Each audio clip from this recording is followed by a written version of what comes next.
Won't you catch me when I'm falling, and you've told me who I am. I am yours.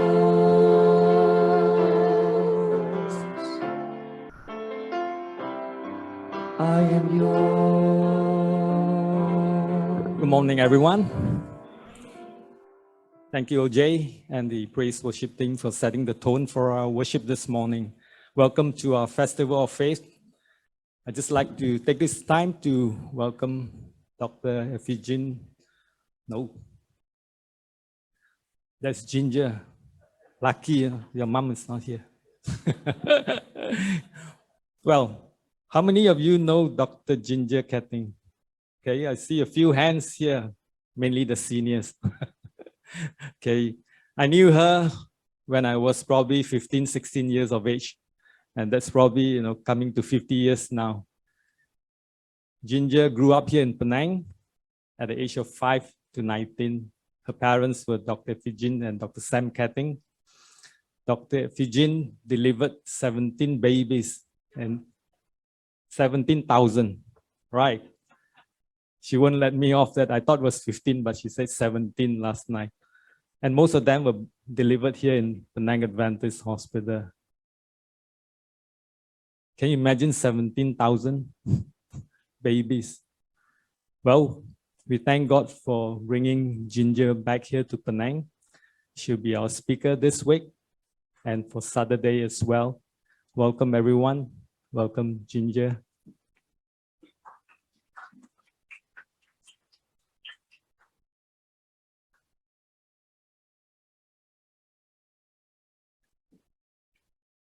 Good morning. It's so good to be back in Penang. For me, this is always and forever my home. You know, wherever you grow up from age 5 to 19, that's your home. And I know that you look at me and you go, nah, she's not Malaysian. She's American. No lah, I live here already lah. You know me what? So just for the sake of authenticity, you must hear that side lah. All right, but I've lived in the United States for a lot of years. My mother was from the US, my father was from the Netherlands. And so I'm one mixed up puppy because somewhere, the biggest piece in here, it's really hard to tell if it's Malaysian or American, but those are the two main cultures that are struggling inside. I'm very grateful to be asked to speak to you this week, to have the invitation back to my hometown, the place that I think of as home. Actually, I don't think of any place in the US as home because I moved around a bit and I never totally connected with anyone. But this place to me feels like home, even though some of it has changed. But Penang Adventist Hospital is still here, still serving, still helping, still healing. And you, I hope, understand what a great privilege it is to be part of Penang Adventist Hospital. It's bigger than any one of us. The mission goes further than any one of us. It is a work of God in this community. And so I hope that you will see a little bit this week as I talk to you about the great character of God.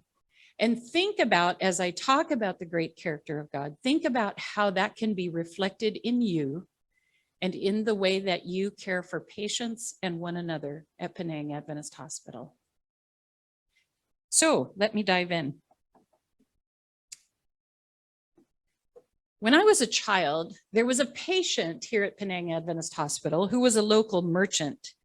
He really loved the people and the medical care that he got at Penang Adventist Hospital. The doctors had been so compassionate to him, the nurses had been so caring, that this merchant was really connected with this institution. He had made personal friends of the missionary doctors, and he often came to the Saturday worship at Penang SDA Church down Burma Road and participated in worship there as well. He never demanded special treatment. He just treated people with courtesy. Really, I never saw a proud bone in his body, but he was very successful here in Penang as a merchant. Those of you who know me when I was a kid, you're already trying, you've got it figured out who you think this is. I know that. Once in a while, this man would invite the doctors over to his house for a meal. I was trying to remember this morning where his house was, and I think it was in Tanjung Bunga. Oh, you can show me. See, he's already got it figured out who this was. I remember one time when we were invited to the merchant's house for a meal, and we entered their house and the usual wonderful smells came out of dal and puri, and they always made it a little less spicy so the missionaries would not walk out the door with their mouths on fire. So they always helped us out a little bit with that. And there were Americans and there were Australians and there were Dutch missionaries here, and they enjoyed being invited to this patient's house for dinner. While we were at this man's home, I was a very curious child and I was wandering around looking at things, and I saw that there was a door to a little room that had been walled off from the rest of the living room there, a little room, and the door was standing open. So I was curious. Of course, children are curious. And I went and I peeked in this little room. There were shelves along two sides, the way I remember it anyway, shelves along two sides. And on these shelves, I saw some interesting things. There were religious items there. There was a Buddha there. There were some images of Hindu gods there. There was a small statue of the goddess Kuan Yin, looking very royal and regal in her robes and beautiful. There might have been a picture of the Virgin Mary, but I don't really remember that being there. There was no image from Islam because Islam doesn't have idols and images. And, but maybe he had some kind of symbol there. And there was no image from anything from Adventist Christian belief, because again, we don't have images and idols in our beliefs either. But on the wall, I saw in a frame the certificate that he had finished the Voice of Prophecy Bible correspondence course. So that was his image to represent Seventh-day Adventist beliefs. Later, I was talking to my mom about what I had seen in this room, these various images and the Voice of Prophecy Bible correspondence course certificate that he had finished his Bible study on the wall.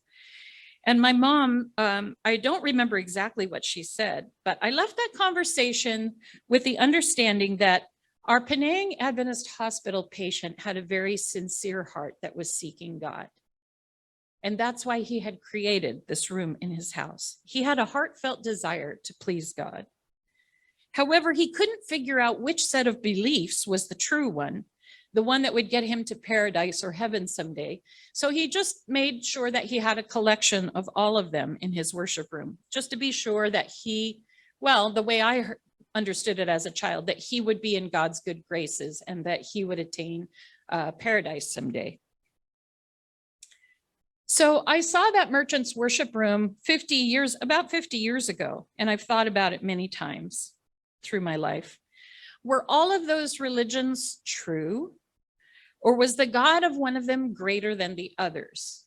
So by collecting all of them, did he know did he figure that one was better than the other? Possibilities. And how is there a way to know what is true? For thousands of years, people have been saying to one another, my God is greater than your God. Christians sometimes convey that concept when they go into, when they send missionaries to other countries to share the good news that God has saved people from their sins. Is there a God greater than the gods where they go? In Islam, fathers, when they hold their newborn babies, they say the Arabic phrase that means God is greater. That's the first thing they want their babies to hear. Some of you know that they say God is greater in the language to the babies. And that is to tell their baby that they have received divine benevolence as they have received the gift of life. And the greatest one is God. Also here in Asia, and particularly I saw very popular in Penang, is to pray to the goddess Kuan Yin, who is seen as greater than the others because she's full of compassion and she hears the prayers of those who are suffering and helps them. Certainly a great God. And then in Hinduism, I was studying that a few years ago, and there are some who say that Krishna is the greatest, and some say Shiva is the greatest, or Muruga is the greatest. I think that's one who is really respected by Hindus in this country. And so there's a discussion of which is the God that you're going to attach yourself to. But it has been explained to me that actually Hindus believe in one God, and there are many manifestations of that God. And so when you pray, you are praying to God, whichever it is that you have really made the focus of your worship. Well, we can all sit around and argue one God is greater than the other, but that, in my opinion, is not the biggest question. The greatest question that human beings can ask in their lives is, who is God and how can I come near to God? Who is God and how can I come near to God? Who is God? What is he like? And I put here, and how do we reach him or her? Because I had also some female gods in what I was just explaining to you. So who is God and how can I reach him or her? So should we follow the sincere patient of Penang Adventist Hospital and set up a worship place in our houses that includes all of them so that there's a way that we make sure that we reach the true God? I don't think that's necessary. In fact, a collection of gods would not be acceptable to several of these religions. But I noticed that all the religious traditions emphasize some certain characteristics of God that we hold in common. Have you ever played the game 20 Questions? I'm going to go back because I'm not ready for this slide yet. Have you ever played the game 20 Questions? That's where someone chooses something that they're thinking about and they keep it in mind and others try to guess what it is, and they try to guess within 20 questions. And the questions have to be yes or no questions. So the object of the game is to narrow down the options and guess what it is that person was thinking. For example, let's say that I'm thinking of Kekloksi Temple, the complex, Kekloksi. So one of the first questions you ask, is it animal? No. Is it vegetable? No. Is it mineral? Those are the three first questions. Is it mineral? Yes, because it's made of cement, right? So it's mineral. Okay. Then the next question you might ask is it in Penang?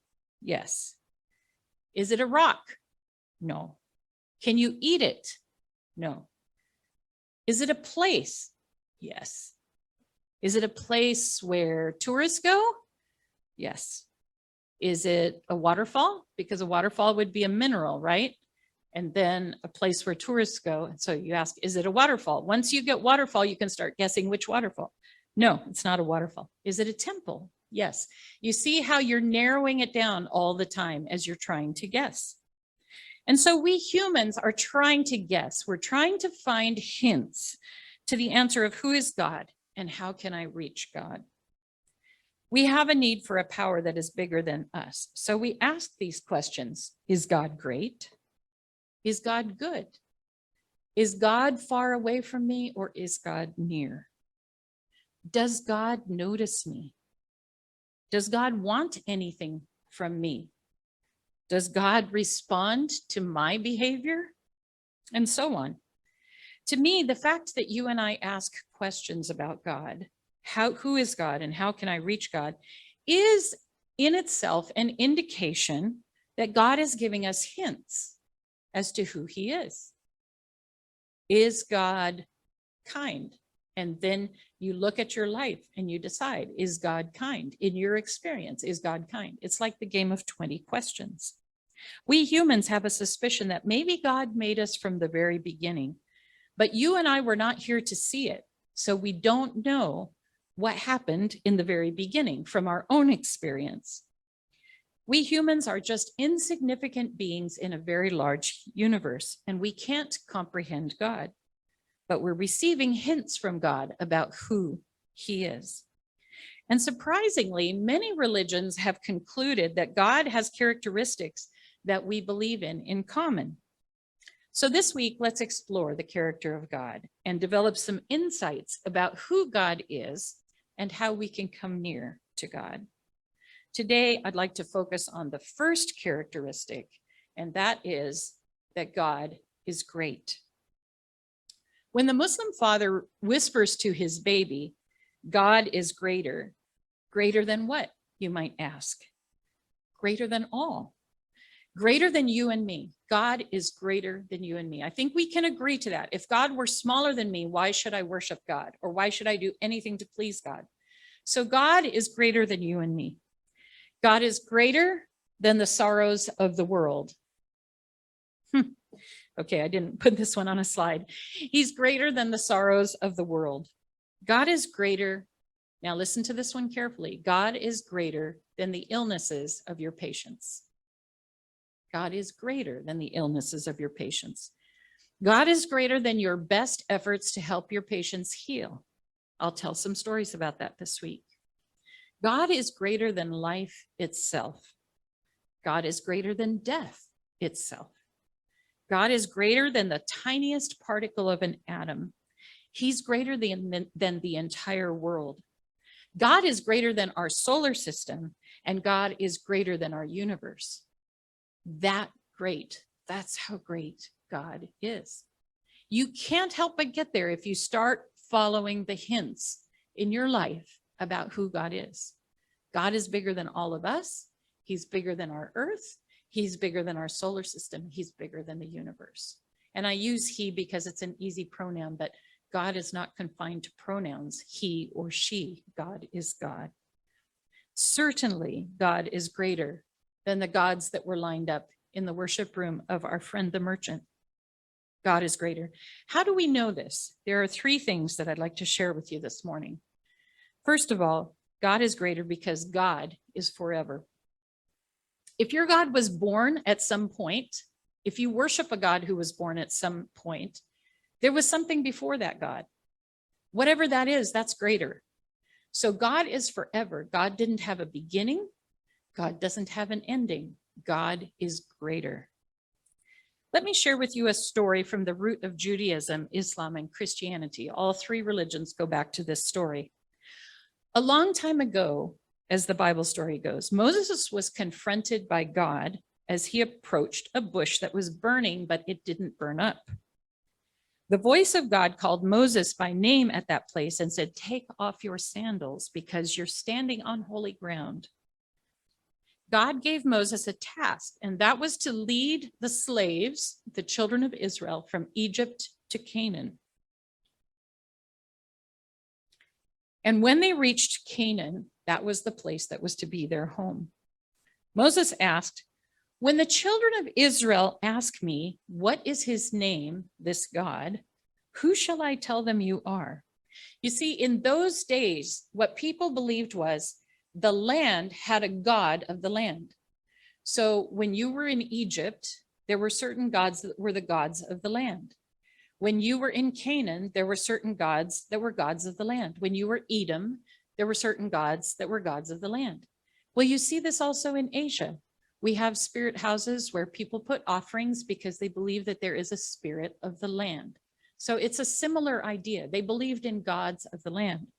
And so Moses was asking God, "You're talking to me here where there's a bush and the bush is burning and it's not burning up.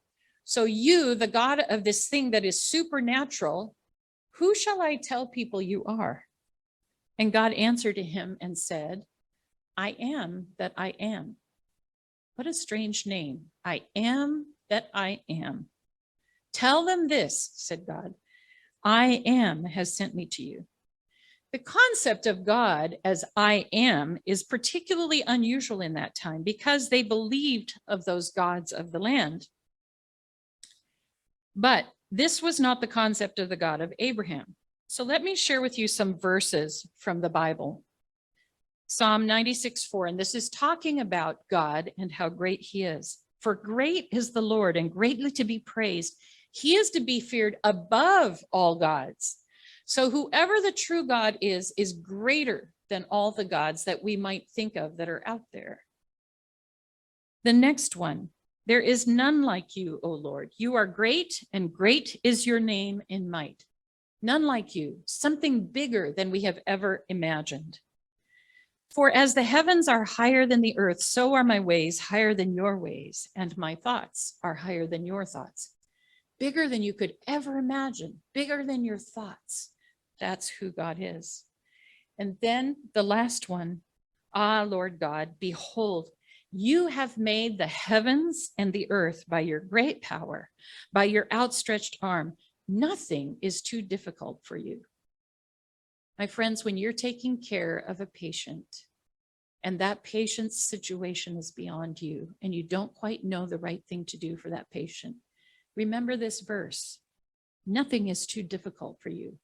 Turn to God. God can take care of it. He made people. His hand is over all. He didn't have a beginning. He didn't have an end. Certainly a God like that can be in the situation you're in. What about if you're in a personal dilemma? Once again, the promise says nothing is too difficult for you. Turn it over to God, the God of the universe, and ask God to be in your situation and to untangle that situation. Why do I promise you that that will happen? Because it has happened for me many, many times. I'm getting closer to the end of my life, but I figure I probably have about 30 years to go if I live as long as my parents did. And I can tell you that at this point, I can look back and say, God has untangled every situation already. I move forward with no burdens because God has untangled the old situations, and the tangles that are in my life right now, I can trust that God will untangle those situations. Why? Because God is great. God is great. He has no beginning and no end, and nothing is too hard for God.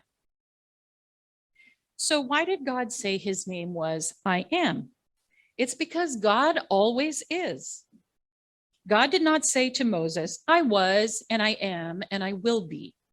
We, at least in English, I don't know from some of your cultures, but we have this idea that everything's on a timeline. I was, I am, and I will be. But God said, I don't belong in time. I don't work with time. I am, always I am. God is forever the great I am. The second way then that we know that God is great after God is forever is we cannot comprehend God. So this one is very easy, folks. If I could comprehend God, I would be God because I'm equal to God. So if he really is God, I can't comprehend him because he's much bigger than me. The minute I understand God and I think I know everything about God, he's no longer God. I've put him in a little box where I can understand him. And that's all that God is. I once had a 6th grader. His name was David Hadley. He was the son of the dean of the medical school at Loma Linda University, and he was in my 6th grade class. And one day his mother said to me, Miss Ketting, David just is not getting enough sleep. And you know why? It's because he's worrying about how God could be forever. Have you ever met a 6th grader who worries about how God could be forever? But he was trying so hard to understand that. How could God have no beginning and no end? How could God be forever? And he was lying awake just trying to understand it. And let me tell you that David Hadley was one of the most intelligent students I ever had. That's probably why he laid awake worrying about it, because my students who weren't as smart didn't worry about it. It's okay. God is forever. That's it. The end. But David really wrestled with that. Well, you know, Solomon, who's the wisest man who ever lived, said this, and I think he echoed the quest of my student, David Hadley. When I devoted my mind to know wisdom and to see the business which has been done on earth, even though one should never sleep day or night, like David, and I saw every work of God, I concluded that one cannot discover the work which has been done under the sun. Even though a person laboriously seeks, he will not discover. And even if the wise person claims to know, he cannot discover or understand the work of God. You and I are finite creatures with a beginning and an end, and we just cannot comprehend a God who is forever. So that's the second one. This is how we know God is great. God is forever, and we cannot comprehend or understand God. And the third and last one is that God knows everything. God created everything from the galaxies in space. If you make something, like if you're an engineer and you make an engine, you understand that engine from the very inside out. You know all the pieces in that engine. You know how it works. You designed it and you planned it. So God, who created the entire universe, the God who was before everything and will be after everything, that God understands everything right down to the cells in your body. He understands your feelings. He understands your hardships. He understands how your brain ticks. He understands disease. He understands healing. That God knows everything. Psalms 147:5 says, his understanding is infinite. Great is our Lord and abundant in strength. His understanding is infinite. You cannot keep a secret from a God who knows everything. You cannot tell him anything that surprises him. He knows everything. And he cares for you and allows you to keep breathing and living despite even your most secret difficulties. God knows everything. He knows his plans for you, and those are good plans. But let me tell you this, you only discover God's plan for you when you seek him with all your heart throughout your life. And then as you get to the end of your life, you find out, oh, that was God's plan for me. Let me explain that again, because some of us are trying to figure out, there is a God, that God is great. What is his plan for me? Actually, the way he does it is to call for our faith that he knows. And we try to take steps forward and make the best decisions and seek him with all our heart. And then only at the end of our lives do we look back and say, there it is. That was God's plan for me.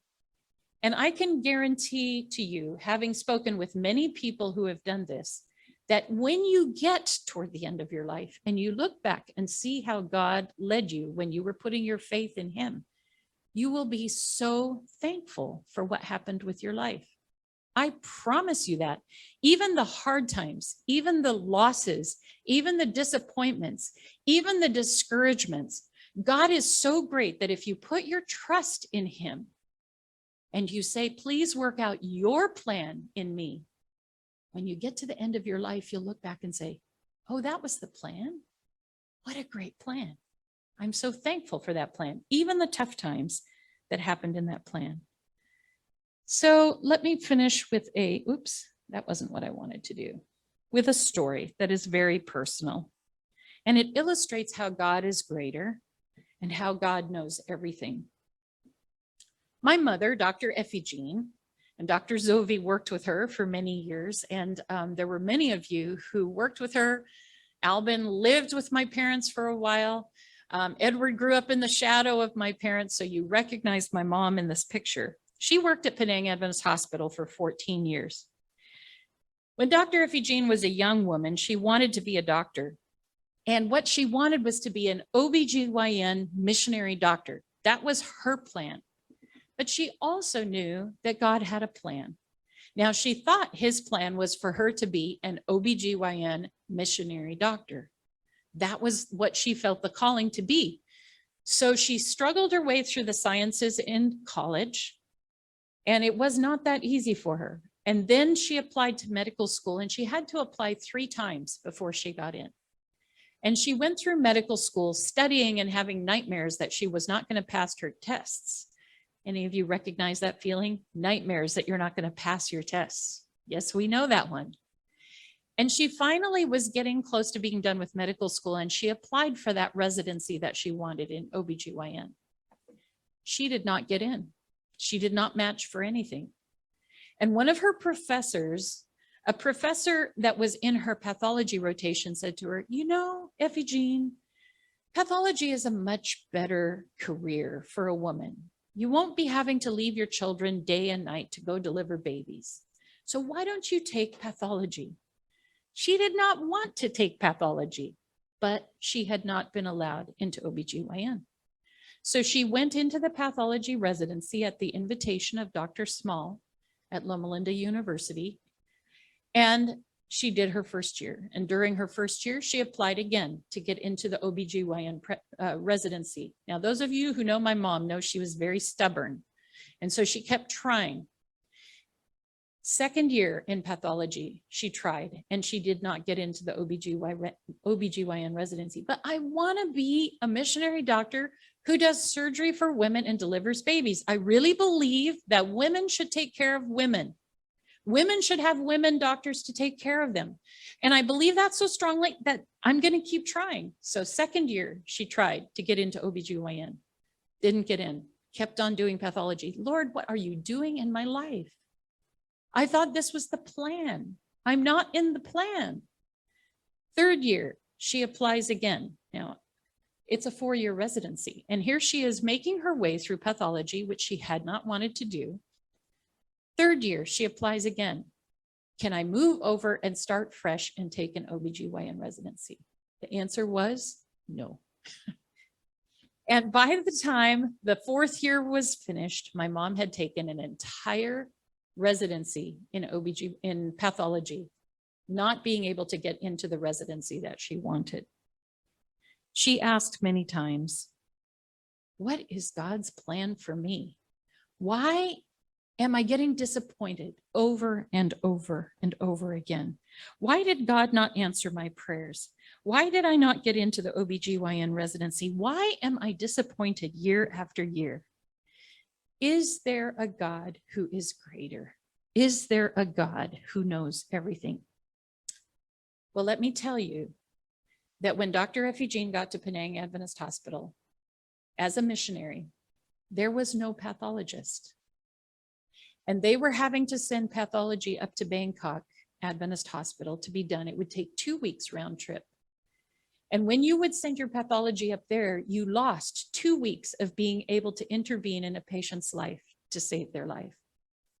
But when Dr. Effie Jean got here, there was a pathologist here, and she led the lab during the whole time she was here. I would come down to the hospital and I would watch her. She would be slicing and dicing the specimens and handing them over to Rajan to put on the slides so that she could look at them. She could get a 24-hour turnaround very easily to let the doctor know what was the diagnosis, and then the doctor could intervene in the most timely way. Did God have a plan? Suddenly, much later down the road, Dr. Effie Jean looked back and said, oh, I see now. And you know, the interesting thing was she did pathology and she delivered babies and did surgery because she had gotten a chance to learn that later on along the way. You see, God is greater. He knows better than we do. He has plans for us. He's greater than our disappointments. The God of the universe knows the needs of his children, us whom he has made. And he can see the history and he can see the future of your short life.